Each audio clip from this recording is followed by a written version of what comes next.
Thank you. And good evening, everyone. I'm Colleen Feige. I'm the president of the League of Women Voters of Edina, and I would like to welcome you to our first virtual candidate forum. And this candidate forum is the mayor's candidate forum for the election, which will be held November 3rd. And just a couple words about League of Women Voters. We are nonpartisan, but we work to grow, empower, and protect the vote. And speaking of that, tomorrow is the first day that you can vote at City Hall. You can go there, and if you have requested absentee ballots, they will begin to be sent out tomorrow. So I would now like to hand it over to Peggy Quam, who is a member of the Minnetonka Eden Prairie Hopkins League of Women Voters and our moderator for this evening. Thank you so much, Peggy, for doing this. Thank you for attending this forum. The purpose of this evening's forum is to provide an opportunity to hear from the mayor for the city of Edina as an unopposed candidate. We will try to cover as many issues as possible in the time we have, and we will discuss issues that are important to you. If your questions are not addressed tonight, feel free to contact the mayor directly. I will now explain the rules and format for today's forum. The mayor has agreed to remain seated throughout the forum. We have allowed 2 minutes for his opening statement and 1 minute for the questions sent out in advance. The mayor will then have 1 minute to answer each question submitted by the general community before the forum. The mayor will have 2 minutes to make a closing statement. League volunteers will time his responses and indicate when he has 30 seconds remaining and when he must stop. The moderator will ask all questions. LWV Edina determines which questions will be asked and attempts in good faith to cover the topics of interest indicated by the submitted questions. All written questions become the property of LWV Edina. Due to COVID-19, this forum is being live streamed virtually now by the City of Edina on Edina TV, Comcast Channel 813 High Definition, and Comcast Channel 16 Standard Definition. Also on the city website, www.edinamin.gov, and on Facebook, City of Edina MN. It will be available on Edina TV YouTube the next day, as well as on the League of Women Voters Edina website, lwvedina.org. A schedule for the rebroadcast on Edina TV, times and dates on Comcast channels is presented immediately following the speaking part of this forum. The forum will also be available for viewing after the forum on the city's website and Facebook, Edina TV YouTube, and the LWV Edina website. All questions were collected electronically from the general community before this forum, and there is no live audience. Now, I will introduce you to the City of Edina Mayor, who is running unopposed, and that's Jim Hufflin. Well, thank you, Peggy, and I am Jim Hufflin. I'm the Edina Mayor. And it's a pleasure to be with all of you this evening. Peggy, thanks for coming over from Minnetonka to help us out. I want to thank the League for doing this in a safe and responsible way. I think it's really a good decision on the part of the League. And then as everybody knows, we've got 2 open council seats. And we've got 7 people running for those 2 seats. And I want to thank each and every one of those residents of Edina for caring enough about their town to think about running and serving the town in a new way for all of them. So I wanted to talk a little bit about what's been going on in 2020 as part of my opening statement. You know, there's an old Chinese proverb that says, when the winds of change begin, some people build walls and others build windmills. And you can't deny that 2020 has been an extraordinary year, and really what it's become is a test of character, both for individuals and for communities. And I want to talk about what our character has been like. It's been extraordinary.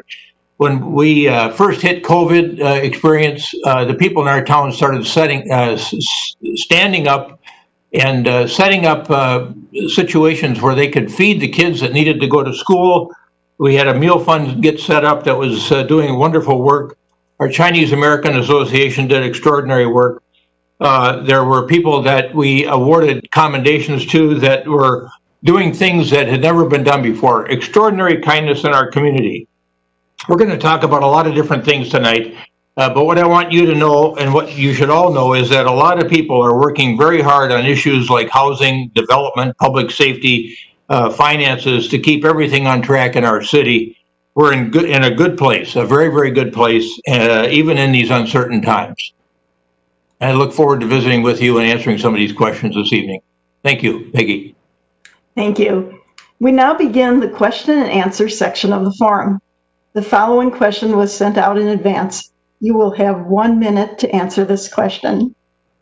What do you see in your role as mayor in incorporating racial equity into the city's policies?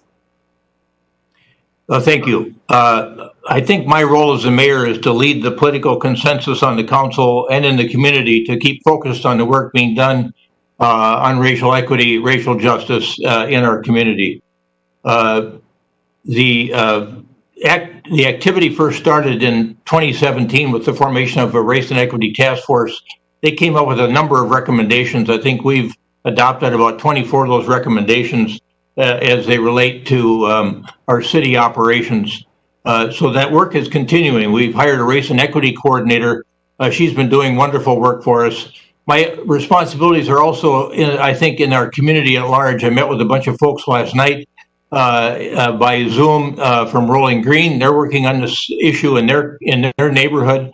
And then also I'm working with the the HRRC and the Edina Community Foundation on a grant that we secured from the state of Massachusetts for $50,000 to do other race and equity work in Edina. And stay tuned on that. It's going to be a wonderful opportunity. Thank you. Now I will ask questions submitted by the general public. You will have 1 minute to answer each question. So the first question is, how has the COVID-19 pandemic affected the city's financial stability, and what plans should be made to address the financial impact? How do you plan to address the city's large current debt? It's a multi-part question. What we did, first of all, was we set up a budget reserve fund. We took money out of surplus from past years and created a fund of almost $5 million. That stabilization fund was instrumental in us, I think, continuing to secure a double AAA bond rating from Moody's and Standard & Poor's. Even though we were in the middle of this pandemic, our financial picture looked very strong. What we also did was we revised our budget partway through the year. When COVID-19 started in March, we looked at our budget and reduced our budget by 1.4 million, as I recall, to help make sure that we could operate successfully during the year. With respect to the debt that the city has, it's, I think, in an excellent position. The rating agencies wouldn't be rating us as they do if we had excessive debt. We've got the city hall being paid for. I think the end of this year or next year, the gymnasium bonds are coming off fairly soon. We're in wonderful financial condition. Thank you. Now here's another financial question. Do you support an Edina city sales tax? Why or why not? That's a good issue. That we did go over to the legislature with that idea, thinking that it might be something that would help us in a variety of different ways, including potential street work that we were doing. Now we have a street task force at work. We didn't get a great reception on this at the legislature. And so this is an issue I would put off for another day. I think it deserves some consideration and thought in a post-COVID era, if you will, to see what we would do in that particular area. So I'll defer on that one. Thank you. Next question is, what can the city of Edina do to help its small businesses during the COVID-19 pandemic? Yeah, that's something that we got after right away. We had some funding come in that we committed through the CARES Act, but before we even got there, we found some monies available within the city budget itself to help some of our small businesses with $10,000 forgivable loans. And then we've committed $500,000 to rental assistance and $500,000 of our CARES Act funds, which were about 3.9 million, to this effort to make sure businesses stay stable. And I think those grants, that second series of grants, is about to be awarded. And I think from what I can tell, our small businesses are extraordinarily appreciative of the effort that we've made, on top of the help that they've gotten both federally and then at the state level as well. But we wanted to make sure that our voice was heard, and that we knew that when they were asked to close their businesses for the public good, that we were going to stand up and help them make it through this rough patch. Thank you. Next question is, what do you think as mayor that you can do to connect with residents in Edina during this difficult COVID-19 period? And what connections and groups will you use to gather the thoughts of residents? I think we've been trying as effectively as we can from a communication standpoint. What was the first part of the question again? What can I do to connect with Edina residents? You're on mute. Excuse me, what connections and groups will you use to gather the thoughts of residents? Yeah, well, last night, this technology that we're using is a wonderful thing. It's, the experiences that we're all having now in the virtual world, it seems like we're getting dragged into the future faster than we otherwise thought we would be. And so we've been adjusting to this, all of us. And I think our communications people have been trying to make sure that they can make sure that our resident communication is as strong as possible and as versatile as possible. We've had to adjust, of course, our city council meetings and take testimony by telephone. That's not as good as taking it in person, but under the circumstances where we have these strong public health concerns, I think we're pretty comfortable with the way things have been going from a communication standpoint. But we're always willing to listen to ideas that people have to make things better. So please send them in. Thank you. Next question is, in 2011, 90% of Edina residents rated quality of life in Edina as excellent. In 2019, it had dropped to 50%. What do you attribute this to, and how can you, as mayor, change it? I think there's an assumption in that question that's false. We changed the methodology by which we secured information for our residents about the quality of life. For the last two cycles, the people in our community, 98% of them have said our quality of life is excellent or good. We used to do it by telephone. Now we do it by written survey. Those two categories get lumped together.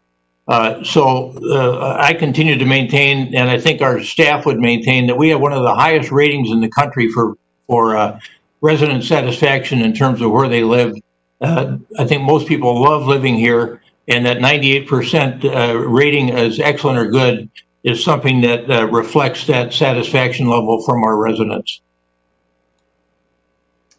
Thank you. The next question is, Edina's population grew 12% between 2000 and 2019 and is estimated to grow another 9% by 2030. In what ways is this population growth good or bad for Edina? Why?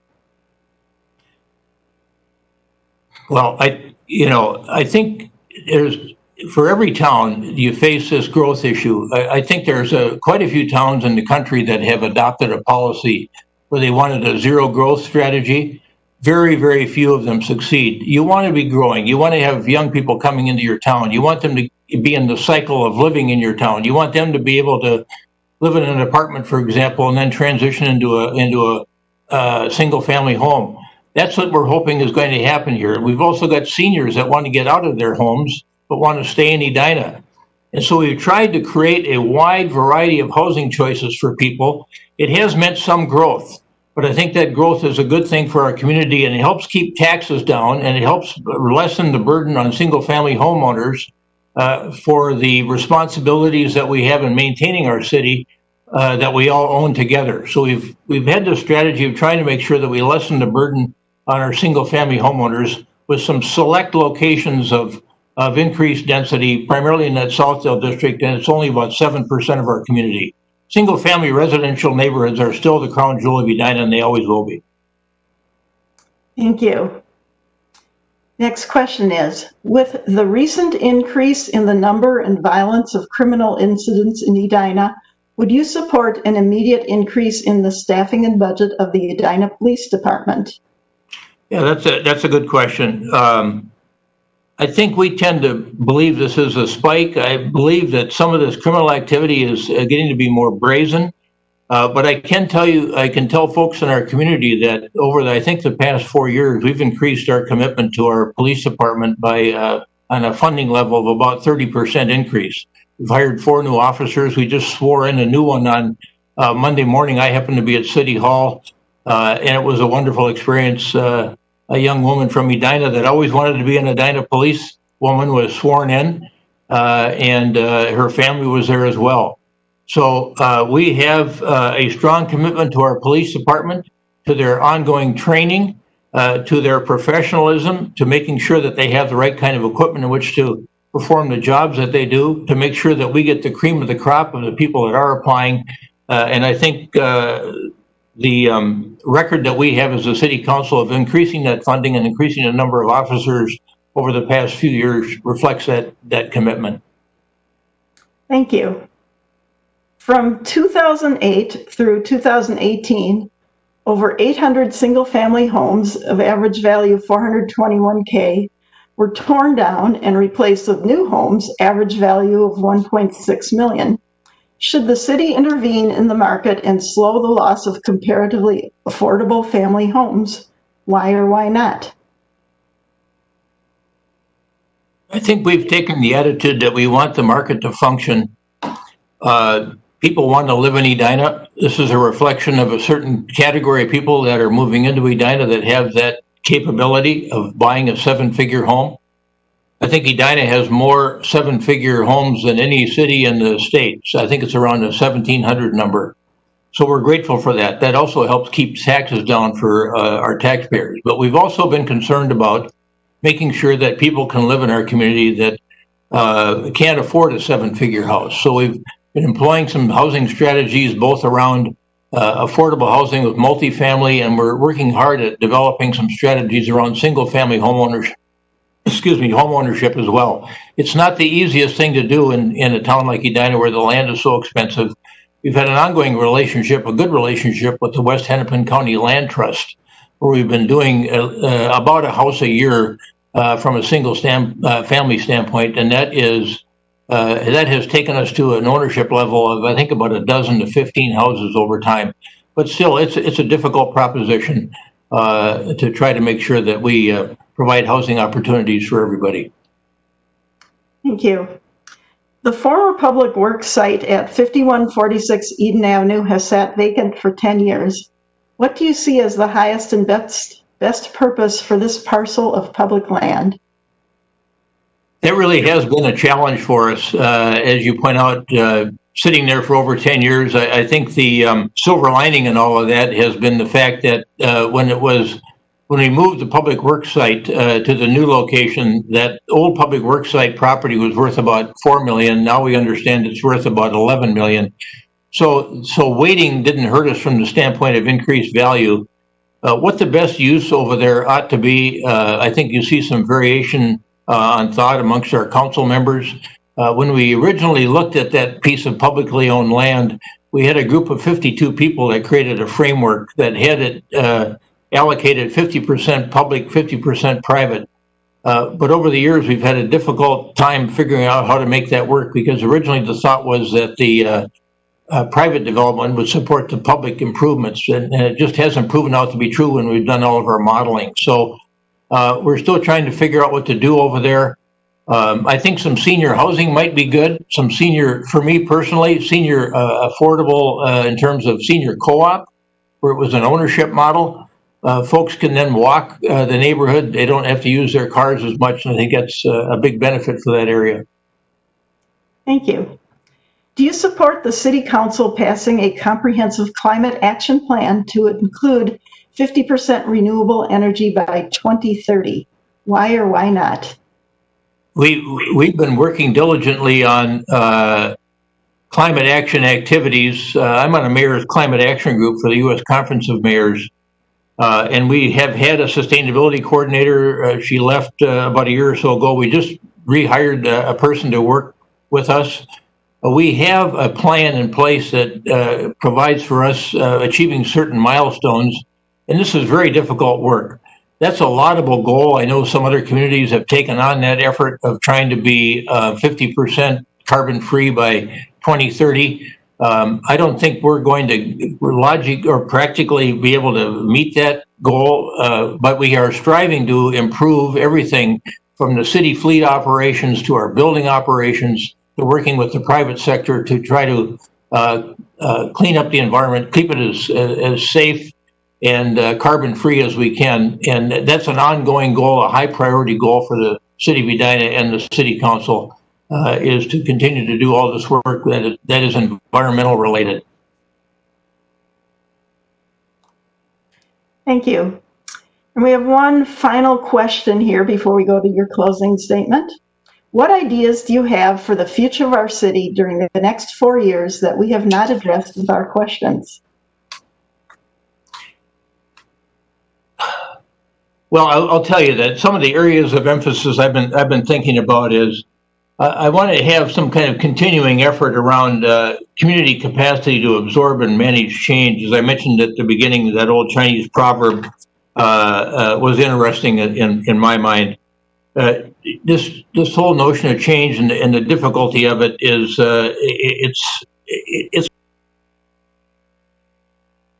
disrupting established patterns of life. But change is reality, so we need to take advantage of change and shape it in a way we think is beneficial to the community, and that's what we've been trying to do with all of the visioning that we've been doing over time. So that's one of the issues I want to continue to work on, is the absorption and management of change in a thoughtful way.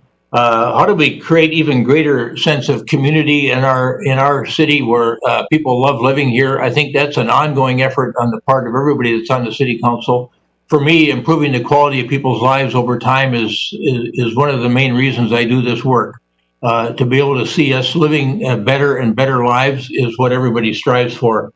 And then I think defining post this COVID era, finding out what our most unfulfilled human needs were and addressing those needs is going to be something that is yet to be determined, but I think that's going to be an important thing to consider. Thank you. So that's all the time we have for questions. So now you are invited to make a 2-minute closing statement. So people often ask me, what do I like best about living in Edina? And I say, as I did at the beginning, it's the people in our community. It's the people that make this a wonderful city. It's the kindnesses that they've extended. The character that they've shown during the COVID era is just extraordinary. And I mentioned that a little bit in my opening. Also, I love the fact that we have world-class healthcare here, and we have excellent retail for operations. We got a wonderful school district, one of the best in the country. And then we've got all of our beautiful parks and neighborhoods. Those are just a few of the reasons why, for me, it's a wonderful place to live. But I would always come back to the people that live here and what they mean to our town and what they mean to me personally, as I've gotten to know so many of them over the years that I've served as mayor.